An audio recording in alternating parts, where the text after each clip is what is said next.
Muy bien, mis hermanos, estamos mirando el bosquejo de la confesión de fe. Hemos visto ya el cimiento, que es donde se levanta todo el edificio, los capítulos 1 al 6. Quiero saber si alguien me puede decir de memoria cuáles son los 6 primeros capítulos de la confesión de fe. Número 1, la Escritura. Número 2, Dios y su naturaleza, la Santa Trinidad. Número 3, el decreto. Acuérdense, primero es internamente, es en eternidad, pero luego es la aplicación de eso que decretó en eternidad. ¿Qué es? 4, creación, y 5, providencia. 6, ¿de qué habla? El hombre, la caída, ¿verdad? Todo eso. Eso es el cimiento. Pero eso nos lleva a la parte central de la confesión de fe, que es su estructura interna. Así como un edificio, todo eso está conectado al cimiento, pero eso es lo que hace el esqueleto básico del edificio. Por eso se le llama a esa parte el pacto de Dios. Eso es lo que hace el pacto de Dios. Sin que lo vean, todos mirándome aquí delante, hay 4 divisiones dentro de esto del capítulo 7 al 20. No les voy a pedir todo lo que dicen los capítulos, yo les voy a ir ayudando, pero 4 cosas. Los capítulos 7, 8 y 9, ¿cómo le hemos llamado? No vea, fundamento, muy bien. ¿Qué hay en el capítulo 7? La descripción del pacto, lo que significa el pacto. En el 8, el mediador, y en el 9, el escenario. ¿Ok? Luego tenemos una segunda división, que va de los capítulos 10 al 13. ¿Qué es lo que tenemos allí? Capítulo 10, el llamado, 11, justificación, 12, adopción y 13, santificación. ¿Qué son estas 4 cosas? O dicho de otra manera, ¿qué tienen en común estas 4 cosas? Es lo que Dios hizo, ¿para qué? Para la salvación. Contésteme. Es lo que Dios hizo para que nosotros estuviéramos en pacto con Él. Muy bien, 4 cosas. Luego, del capítulo 14 al capítulo 18, tenemos la siguiente parte. ¿Qué tienen en común la fe, el arrepentimiento, las buenas obras, la seguridad de la salvación? ¿Qué tienen en común todo esto? La perseverancia, que es nuestra responsabilidad por el hecho de estar en un pacto con Dios. Y finalmente aparece el terreno en donde se lleva a cabo este pacto, que es, ¿qué cosa? 18, 19 y 20. La ley y el evangelio. Ahí termina la estructura principal. Pero luego, evidentemente, tenemos este recubrimiento. El edificio no se lo ve en forma gris. Se le pone esas paredes, ese color, las ventanas, las puertas, y eso es importantísimo. Esta parte está anclada a la estructura. ¿Sí? Está anclada a la estructura. Así como la estructura está anclada al cimiento, el revestimiento exterior está anclada a la estructura. ¿Qué significa? Que hay una conexión, que hay una dependencia de esto sobre esto. ¿Por qué? Porque lo que nosotros encontramos en este revestimiento es la libertad cristiana. Por causa de que estamos en este pacto con Dios, que hemos sido perdonados, que tenemos una nueva vida, que tenemos una nueva relación con Dios, nosotros tenemos una vida que ahora es para la gloria de Dios, viviendo en consecuencia de la relación que tenemos con Él.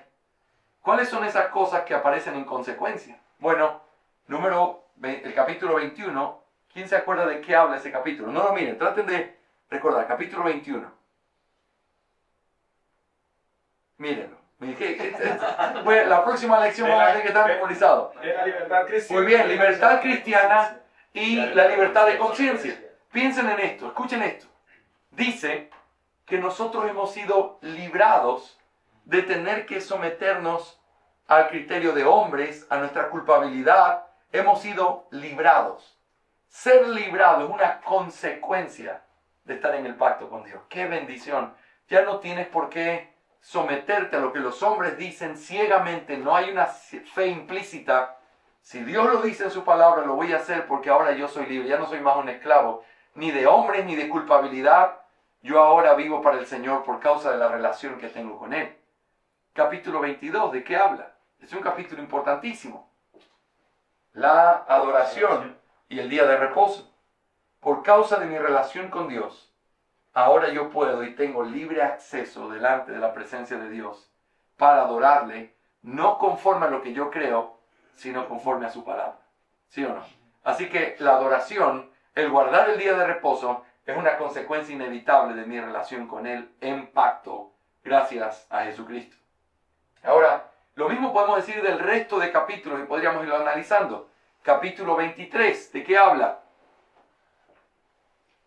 Los juramentos. Ahora tengo una relación y una forma en la que puedo vivir que es por causa de ese pacto. Puedo vivir en estos votos lícitos, en estos juramentos delante de Dios. Capítulo 24. Mi relación con el Estado es una relación que ha sido renovada gracias a la relación pactual que tengo con Cristo. El matrimonio es parte de las bendiciones que tengo por estar con Cristo. Soy libre, es bendito en todos el matrimonio. Capítulo 26. La iglesia. Por causa de la relación que tengo con Cristo, soy llamado obligatoriamente a vivir en iglesias locales con otros creyentes, ¿sí o no? Eso es el privilegio de estar en una relación pactual. Capítulo 27, la comunión de los santos. En esa comunión cristiana es el resultado de estar en un mismo cuerpo gracias al pacto que tenemos con Cristo. Capítulos 28, 29 y 30 hablan de las ordenanzas. 28 habla en general, 29 habla de el bautismo y 30 habla de la cena del Señor. Esos 3 capítulos me muestran lo que ahora yo tengo, los medios que Él me da para yo poder ser alimentado en medio de esa relación que yo tengo con Él. Y ahí es donde termina todo este revestimiento exterior. Otra vez, revestimiento simplemente para recordar que está pegado sobre la estructura. Es una consecuencia de la estructura, la cual a su vez está cimentada sobre esos primeros 6 capítulos. Así que si tú vas a hablar de un capítulo en este revestimiento exterior, tienes que saber que eso está conectado con el pacto y el pacto con la doctrina que tiene que ver con Dios. Finalmente, aquí termina nuestro edificio. ¿Qué es lo que nos queda? Las últimas cosas. Las últimas cosas, que es el techo, la azotea donde se termina todo, o visto de la perspectiva pactual, es la consumación del pacto. Hermanos, ya tenemos todo lo que habremos de tener. ¿Sí o no? ¿Tenemos ya todo lo que habremos de tener? No. Estamos esperando la consumación. El reino ha empezado, tenemos a Cristo, tenemos el perdón de nuestros pecados, pero dice Pablo, aún no está, o mejor dicho, hoy está más cerca de nosotros nuestra salvación que el día que creímos. Está hablando de la glorificación, está hablando de la consumación, no de la justificación, no del perdón, todo eso ya lo tenemos hoy. Está hablando de la consumación. Así que esa idea o esa tensión de el reino empezado, pero el reino no consumado, es lo que bien decía Carlitos, es el ya, pero todavía no es.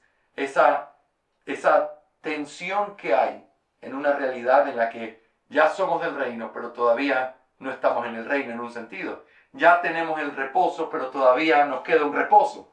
¿Por qué? Porque seguimos esperando la consumación. Los capítulos 31 y 32 de la Confesión de Fe hablan de qué pasa en el estado intermedio y luego qué pasa en el estado final. ¿Cuál es el estado intermedio? ¿Quién me dice y por qué lo llamamos así? La muerte. Es la muerte antes de la resurrección. ¿Y por qué se le llama estado intermedio? Porque es la espera de un juicio. Porque están esperando Muy bien. la resurrección. Porque está todavía en el siglo presente, no ha empezado el siglo por venir y está en un intermedio, está a la espera de algo que vamos a recibir o algo que va a suceder. Así que el estado intermedio es bien importante entenderlo, porque nos trae la libertad o la claridad de saber cómo nosotros tenemos que interpretar nuestra vida, lo que hacemos y qué es lo que esperamos en esta tierra. Yo estaba traduciendo a Bedom cuando mi papá murió hace 4 años. Justo había pasado por las preguntas 43 y 44, que hablan, ¿qué pasa con los justos en su muerte? El día que murió mi papá, estaba ahí su cuerpo y todavía no venía nadie, era temprano en la mañana, el día del entierro. Y senté a mis hermanos y a mi mamá y les leí lo que dice la exposición de Bedom sobre esa promesa. Los que mueren son hechos ya perfectos, sí. Han descansado de sus obras, sí. Ya no sufren, así es. Qué preciosa esperanza con lo que hoy hay, pero el estado intermedio no es el estado final. El cielo no es el estado final. El estado intermedio es un estado en el que el cuerpo está en la tumba y el alma está con el Señor si es un creyente o en una condenación temporal, en un juicio previo antes de la condenación final si no ha tenido al Señor Jesús. Por lo tanto, es un estado que es temporal, es un estado que no es completo porque no es en cuerpo y alma, es solamente el alma. El alma está desnuda sin el cuerpo, es antinatural, como dice el Dr. Waldron, porque fuimos hechos para estar en cuerpo y alma. Y por eso es intermedio, es temporal, es pasajero. Sin embargo, lo que se hace en el estado temporal da eco de lo que va a pasar por la eternidad. No es algo que se puede cambiar, no es que alguien por lo que sufre en el estado intermedio puede cambiar y entonces arrepentirse para entrar a la eternidad de otra manera. Lo que pasa cuando termina la vida es algo que hace eco de lo que va a ser por toda la eternidad. No hay cambios, no hay movimientos allí y nuestra confesión de fe dice, y la Biblia solo enseña de 2 lugares. ¿Qué creen ustedes que estaba tratando de decir cuando dice solo enseña 2 lugares? ¿Contra quién era ese comentario? Tenía purgatorio y tenía como 7 lugares, que era el limbo, el no sé cuantito, eran lugares que simplemente este sí era bautizado pero nunca vino a la iglesia, este es si no fue bautizado, este es si sus padres eran, y así un montón de espacios y dice no, solo hay 2. De hecho, uno asocia el estado intermedio con el purgatorio. Correcto. Pero el estado intermedio es la expresión teológica para hablar de cielo o infierno en el estado intermedio que no es la eternidad, no es la parte final. Y también es importante saber que aquí habían algunas luchas que nuestros padres tuvieron que enfrentar, como por ejemplo, que hoy las seguimos teniendo, el sueño del alma. Yo me enteré de eso cuando tenía 15 años y los adventistas del séptimo día decían que la vida era como una especie de un bombillo. Entonces tenían una ilustración. El bombillo, aquí ¿cómo se llama donde se pone el bombillo? El cable y la corriente. Entonces decían, mira, aquí está el hombre. El día que el hombre muere, si muere en la condenación, se desconecta. ¿Qué pasa con el bombillo? Se apaga. Ahí termina la existencia. Yo, ¿cómo ahí termina la existencia? No, es que Dios, ¿cómo va a ser si Él es tan misericordioso? ¿Cómo va a castigar por la eternidad a alguien? El castigo máximo es que desaparecen. La aniquilación del alma. ¿Qué textos tuercen ellos para afirmar esta cosa? Ya ni siquiera me acuerdo qué texto utilizan. Es muy difícil ir en son contra de... ¿Qué cosa? Son profecías extrabíblicas. No, ellos usan pasajes, ellos usan a su profetisa Elena G. White, pero ellos usan pasajes bíblicos. Por ejemplo, el sueño del alma se aplica tanto a la aniquilación, ¿verdad? La aniquilación es una cosa, el sueño del alma es lo que le pasa al creyente. En el momento en que mueres, tu alma queda con tu cuerpo en la tumba.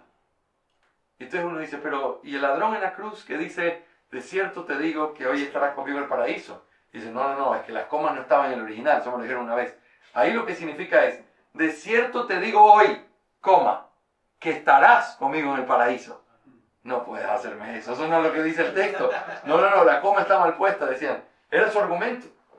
Ahora, todo eso es parte de lo que estaba en la lucha confesional. Y por cierto, es interesantísimo estudiar la escatología en nuestra confesión de fe. No te dejes engañar, el 31 y el 32 no son los únicos capítulos que hablan de escatología. Porque hay todo el resto de la confesión, cuando te habla de lo que esperamos, de la esperanza bienaventurada y todo eso, te habla de muchas otras cosas. Incluyendo el anticristo en el capítulo 26, párrafo 4. Muy bien. Capítulo 31, la muerte, la resurrección. Capítulo 22, el juicio. 32, capítulo eterno. No estoy muerto. El juicio eterno. El juicio eterno. En donde se hace el juicio y se hace la resurrección para la vida eterna. Es el estado final. El futuro de los creyentes es el cielo nuevo y la tierra nueva. Es esta tierra renovada. Por eso nosotros seguimos disfrutando de esta tierra. Cuando era dispensacionalista y creía otras cosas, tendía a menospreciar la tierra, tendría a menospreciar muchas cosas. Pero es tan precioso lo que Dios creó, y renovado y glorificado será de una manera mucho mejor. Así que es lo que sostenemos, lo que creemos y lo que nuestros padres entendieron. Así que Este bosquejo de la confesión es algo que te va a permitir tener mucha claridad. Y espero que cuando tú lo estés enseñando o explicando, no dejes de plantear en qué parte de la confesión está, para que de esa manera tú puedas ver si esto está, lo que estoy estudiando está en el revestimiento exterior. Entonces tengo que ver cómo se ancla aquí y cómo esto está anclado acá. Y cuando tú aprendes a mirarlo desde esa perspectiva, aprendes a mirar la confesión como un documento que no son capítulos aislados, sino algo que está conectando. El doctor Renihan siempre dice, cuando uno estudia la confesión debe leerla de adelante para atrás y de atrás para adelante. Y una vez me aplicó una de estas. Estaba hablando con él y me dice, le digo, doctor Renihan, aquí no dice que los pastores son los que tienen que celebrar la cena del Señor. Estaba hablando del capítulo 30. Y él me dice, es que ya lo dijo en el 26. ¿Para qué lo voy a volver a repetir? Yo, oh, cierto, ¿no? Ahí dice que son ellos los que han sido llamados para oficiar todo eso hasta el fin del mundo. Entonces, esa verdad te ayuda a recordar que si algo está anclado a otra cosa, no te olvides de verlo. Cuando habla de Dios en la confesión, ¿a dónde tienes que ir? No importa dónde estés. El mismo Dios que se menciona por aquí es el que está puesto aquí como fundamento. Cuando se habla de la palabra, no importa dónde esté, está anclado aquí al capítulo 1. Cuando se habla del pecado, está siempre anclado en el capítulo 6. Y así es como funciona como un edificio que puedes enseñar con esa soltura, con esa claridad, que puedes comenzar a mirar cómo va de adelante para atrás cuando sabes cómo está organizado. Yo espero que esto que hemos visto, hermanos, realmente haga una gran diferencia en la manera en cómo enseñamos la confesión de fe. Porque esto te ayuda a ver hasta cómo preparar tu serie, ¿sí o no? Voy a enseñar la confesión de fe en 20 episodios o en 20 pedazos. Espera un ratito. Si quieres hacerlo claro, ¿por qué no te tomas el tiempo y lo haces en 4? Haces la primera serie, si quieres te tomas 3 meses, 4 meses y enseñas los cimientos. Y mira cómo se conecta, y mira cómo funciona. Y después tómate un año entero y muestra la estructura. Pero puede ser menos o más, pero lo que digo es, puedes dividirlo de una forma en la que realmente puede tener el sentido de cómo funciona. La confesión de fe, esta es la forma en la que está estructurada, aunque ciertamente puedes ir a cualquier capítulo y enseñarlo cuando haya una necesidad. Pero no te olvides que así como en cualquier escrito humano, todo pertenece a un contexto. Todo es parte del flujo de ideas de un autor. Este es el flujo de ideas de nuestra confesión. Así que, si lo ves así y lo enseñas así, eso va a traer muchísima luz para los que van a escuchar y aprender de ti. ¿Ok? Quiero saber si hay preguntas finales en esta noche. Esta clase fue más corta porque le dedicamos mucho a la estructura, a la segunda parte, pero con esto cerramos lo que tiene que ver con la confesión de fe, el bosquejo. ¿Preguntas? ¿Dudas sobre este tema? ¿Sobre lo que hemos visto hasta aquí, lo que hemos visto el día de hoy? Yo tengo una pregunta. Es el día de reposo de manera práctica en la confesión de fe. ¿Es que podrías explicar un poquito más con respecto a esto? Sí. Mañana, Carlitos, vamos a meternos en el día de reposo.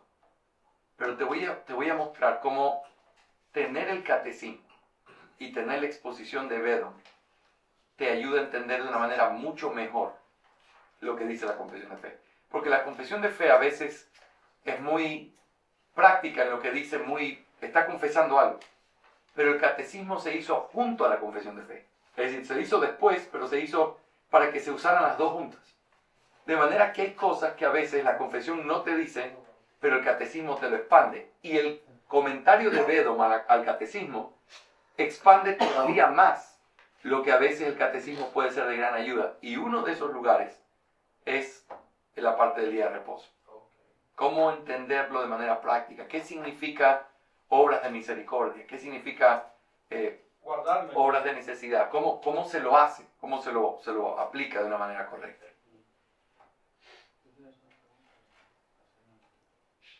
Es bueno tener claridad respecto al tema, pastor. Colombia hay muchas iglesias que el día de reposo, el día domingo, no compran nada, no comen nada.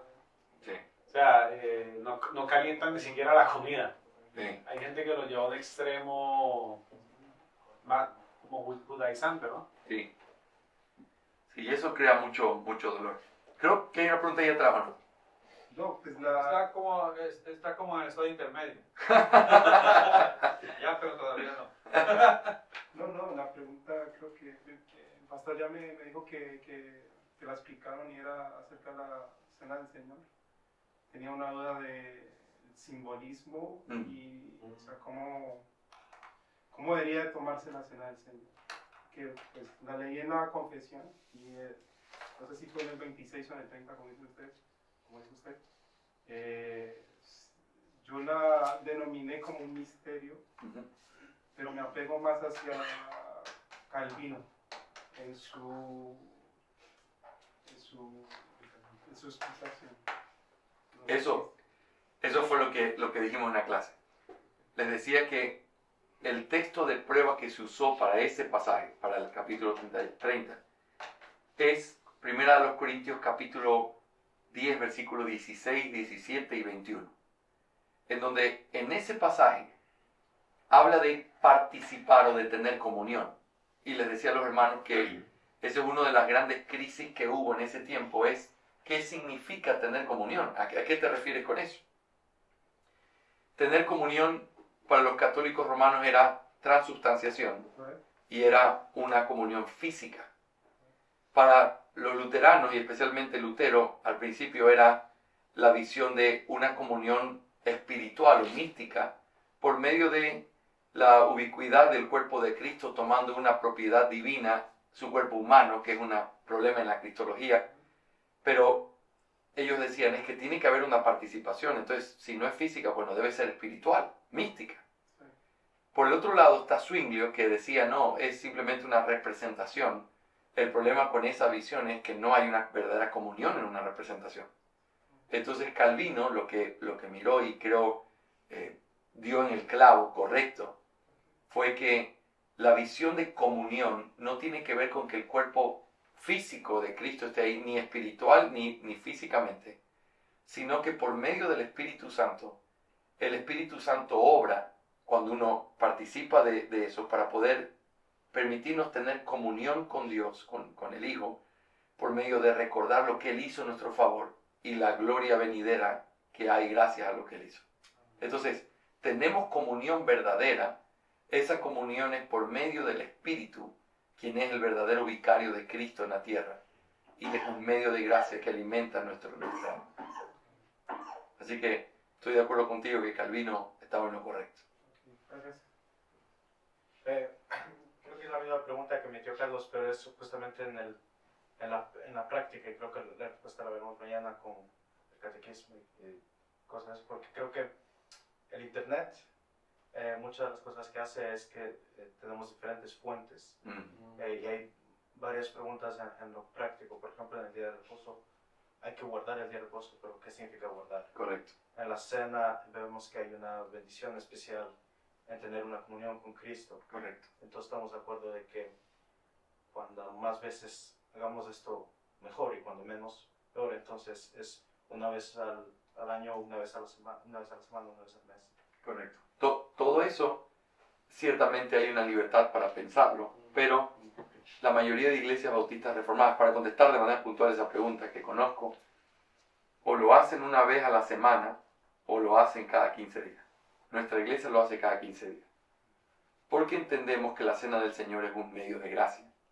Y al ser un medio de gracia es algo que tiene que ser repetido continuamente, practicado, de manera que podamos tener esa comunión que alimenta nuestras almas.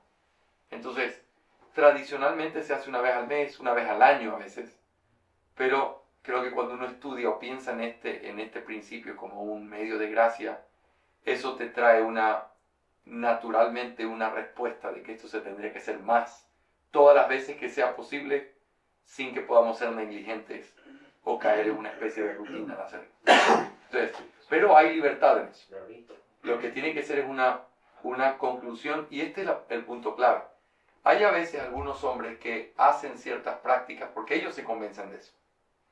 Pero el principio nuestro es que eso tiene que ser enseñado a la iglesia, para que la iglesia pueda entender y entonces abrazar o agradecer el hecho de que se haga de cierta manera. Entonces creo que estudiar el tema de la Cena del Señor es lo que debería ser la antesala de hacer un cambio en la frecuencia.